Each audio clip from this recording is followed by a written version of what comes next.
Bienvenue en Mongolie, un pays où l'horizon semble infini, où les steppes dorées s'étendent comme une mer immobile sous un ciel d'un bleu éclatant. Ici, le temps semble suspendu entre un passé glorieux et un présent résilient. La Mongolie, coincée entre la Russie au nord et la Chine au sud, est une terre de contrastes, des nomades chevauchant dans des plaines sans fin, des yourtes blanches ponctuant le paysage et une capitale vibrante qui tente de marier modernité et tradition. Ce documentaire vous emmène au cœur de ce pays énigmatique, à la découverte de son histoire, de ses peuples, de ses coutumes et surtout de la vie des nomades qui incarnent l'âme même de la Mongolie. L'histoire de la Mongolie résonne comme une épopée et au centre de cette saga trône une figure légendaire, Gengis Khan. Né en 1162 sous le nom de Temujin, dans une tribu modeste des steppes, il grandit dans un monde de rivalité et de trahison. À l'âge de 9 ans, son père est empoisonné par des ennemis et sa famille est abandonnée à son sort. Mais Temujin ne se laisse pas briser. Avec une détermination implacable, il rallie des alliés, forge des alliances par le mariage et la guerre et unifie les tribus mongoles sous une seule bannière en 1206, prenant le titre de Gengis Khan, le souverain universel. De là, il lance ses cavaliers dans une conquête fulgurante, créant l'un des plus grands empires de l'histoire, s'étendant de la mer de Chine aux portes de l'Europe. Ces archers à cheval, rapides comme l'éclair, redéfinissent la guerre et laissent une empreinte indélébile sur le monde. Ce n'est pas seulement la force brute qui propulse Gengis Khan, il est aussi un visionnaire. Il instaure un code de loi, la Yassa, qui impose discipline et loyauté à son peuple disparate. Il protège les routes commerciales, favorisant les échanges entre Orient et Occident, et tolère les religions, du bouddhisme au christianisme. Mais son règne est aussi marqué par une violence impitoyable. Des villes entières sont rasées pour asseoir sa domination.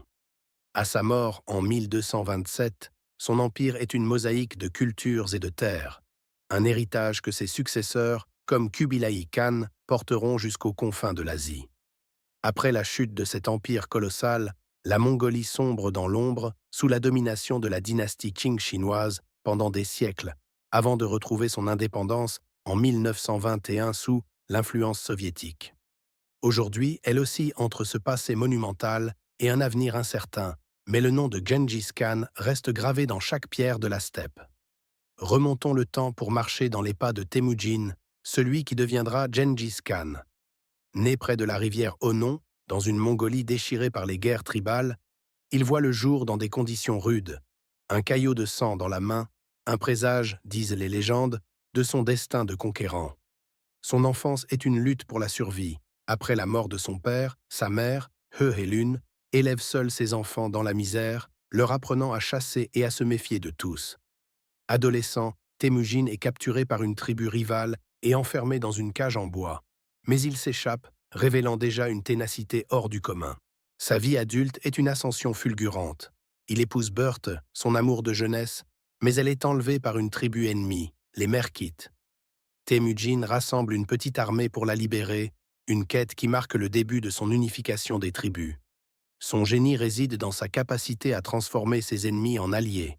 Il pardonne à certains, exécute les irréductibles et bâtit une loyauté inébranlable. À 44 ans, lors d'un grand Kurultai, une assemblée des chefs mongols, il est proclamé Gengis Khan. Dès lors, il mène ses campagnes avec une stratégie redoutable. Ses cavaliers, mobiles et disciplinés, frappent comme la foudre, utilisant des tactiques de feinte et des sièges implacables. Sa vie personnelle est tout aussi complexe. Père de nombreux enfants, il assure sa lignée à travers ses fils, comme Jochi et Ögedei, qui hériteront de son empire. Gengis Khan n'est pas qu'un guerrier.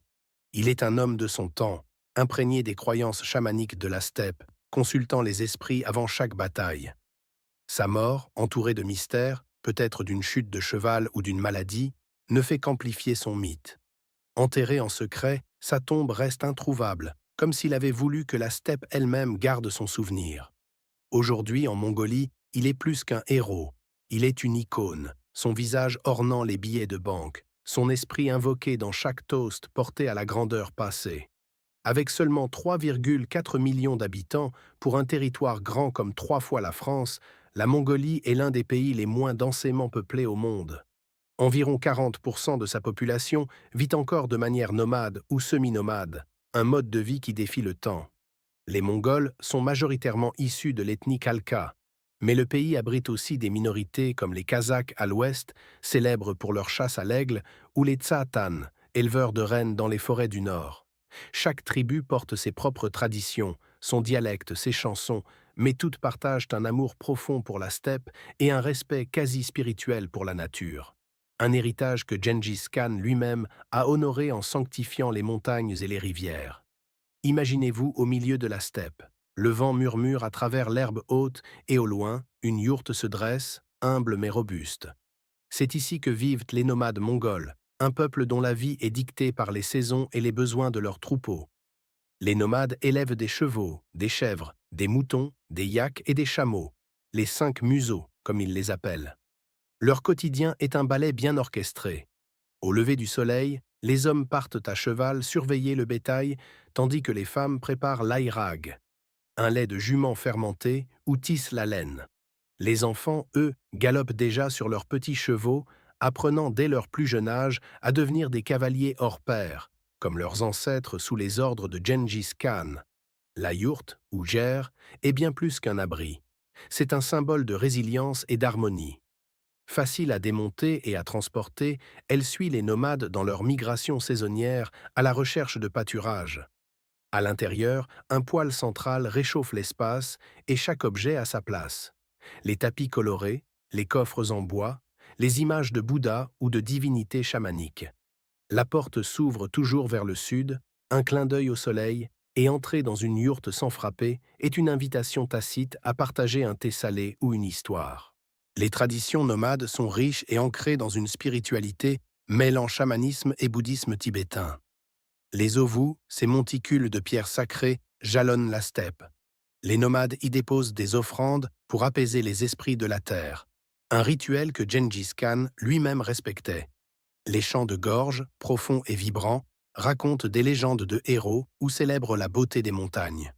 Et puis il y a le Naadam, la grande fête nationale de juillet, où les nomades exhibent leur talent dans les 3 jeux virils: lutte, tir à l'arc et course de chevaux. Ces compétitions ne sont pas seulement un spectacle, elles sont une célébration de l'endurance et de l'esprit mongol, un écho des armées de Gengis Khan galopant à travers les continents. Le mariage en Mongolie est un mélange de rituels anciens et de joie communautaire. Chez les nomades, il commence souvent par une demande formelle. Le prétendant, accompagné de sa famille, offre des cadeaux, du thé, des étoffes ou même un cheval à la famille de la mariée. Si elle accepte, une date est fixée en consultant un lama pour s'assurer de l'auspice des étoiles. La cérémonie elle-même est simple mais empreinte de symboles. La mariée porte une robe traditionnelle, le dil, souvent rouge pour la chance, et les époux échangent des vœux devant un autel bouddhiste ou un feu chamanique. Ensuite, place à la fête. Les yourtes s'animent de rires, de musique et de plats comme le kouchour, beignet de viande frit, ou le buse, ravioli vapeur. Le mariage n'est pas seulement l'union de 2 personnes, mais celle de 2 familles, parfois de 2 clans, une tradition d'alliance que Gengis Khan utilisait pour renforcer son pouvoir. La Mongolie est un pays de superlatifs. Elle abrite le désert de Gobi, l'un des plus inhospitaliers au monde, où des fossiles de dinosaures dorment encore sous le sable. Ces hivers sont parmi les plus froids de la planète, avec des températures plongeant à moins 40 degrés Celsius, tandis que ces étés brûlent sous un soleil implacable. Les chevaux y sont plus nombreux que les humains, et le pays est le berceau de l'une des dernières cultures équestres authentiques. Pourtant, la Mongolie est aussi un paradoxe. Un tiers de sa population vit désormais à Oulan-Bator, la capitale, où les gratte-ciels côtoient les yourtes des banlieues. L'économie mongole repose sur 2 piliers, l'élevage et les ressources minières. Les nomades vendent laine, cachemire et viande, mais le sous-sol regorge de cuivre, d'or et de charbon, attirant les investisseurs étrangers, notamment chinois. Cette richesse minière a dopé la croissance, mais elle menace aussi le mode de vie nomade. Les pâturages se raréfient, pollués ou privatisés. Le tourisme, lui, émerge comme une nouvelle manne, avec des visiteurs fascinés par la steppe et les vestiges de l'empire mongol de Gengis Khan. Pourtant, la Mongolie reste vulnérable, coincée entre ses puissants voisins et les caprices du climat. Oulan-Bator, ou le Héros rouge, est une ville chaotique et fascinante. Abritant près de la moitié de la population mongole, elle est un mélange d'immeubles soviétiques, de temples bouddhistes comme Gandantek-Chinlen et de marchés bruyants. La place Sukbatar, avec sa statue imposante de Genghis Khan trônant au Parlement, rappelle le passé glorieux, mais les embouteillages et la pollution témoignent d'une urbanisation rapide. Dans les quartiers périphériques, les yourtes s'entassent, habitées par des nomades venus chercher une vie meilleure, souvent au prix de leur tradition. Alors que le soleil se couche sur la steppe, peignant le ciel de pourpre et d'or, une famille nomade démonte sa yourte pour partir vers de nouveaux horizons. La Mongolie est un pays en mutation, tiraillé entre son héritage et les promesses de la modernité. Mais au cœur de cette terre rude et majestueuse, les nomades restent les gardiens d'une culture millénaire, d'un lien indéfectible avec la nature et d'une liberté que peu de peuples peuvent encore revendiquer. Leur histoire, leurs chants, leurs chevaux et l'ombre de Gengis Khan continuent de galoper dans l'imaginaire collectif, comme un écho vivant de l'esprit mongol. Et tandis que le vent emporte les échos de Gengis Khan à travers les steppes infinies, les nomades mongols, gardiens d'un héritage intemporel, continuent d'inspirer le monde, une histoire à découvrir davantage sur la chaîne Nomade TV, où l'aventure et la tradition ne font qu'un.